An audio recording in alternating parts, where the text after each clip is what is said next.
Pozdrav svima!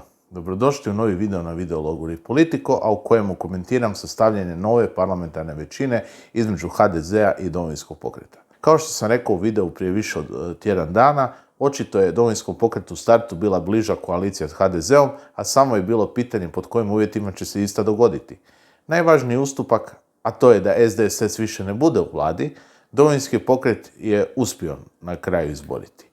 Iako to što SDSS neće biti u vladi i možda neće dignuti ruku za sastav nove vlade, ne znači da inače neće podržavati državni proračun i na taj način posredno održavati HDZ na vlasti. Sve što se ovih dana između redaka moglo čuti od Milorada Pupovca upućuje da bi upravo to moglo biti dogovoreno rješenje. Osim toga, Domovinski pokret nije inzistirao da mandatar nove vlade ne bude Andrej Plenković, što znači da su očito zadovoljni s onime što su ispregovarali, a to su, kako Plenković navodi, resori poljoprivrede i energetike, koja će se odvojiti od Ministarstva gospodarstva te novo Ministarstvo demografije, dok kultura ipak ostaje HDZ-u. S druge strane, ovim dogovorom sada je valjda i onim najvećim poricateljima jasno da su Zoran Milanović i SDP izgubili izbore. U zadnjem ponižavajućem činu Peđa Grbin je, kao što sam ranije govorio, na obljetnicu Račanove smrti pokušao, doduše neuspješno, pregovarati sa Domovinskim pokretom. Kad je postalo jasno da od toga neće biti ništa, pokušao se nemušto izvlačiti iz te situacije,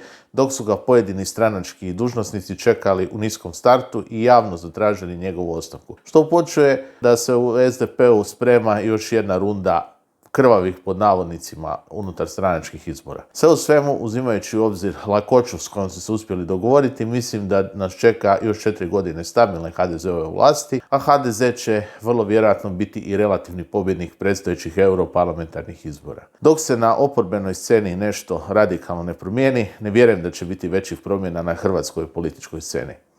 Toliko za danas. Ako vam se sviđa ovaj sadržaj, zapratite Politico na društvenim mrežama. Poveznice su kao i uvijek u opisu ovog videa.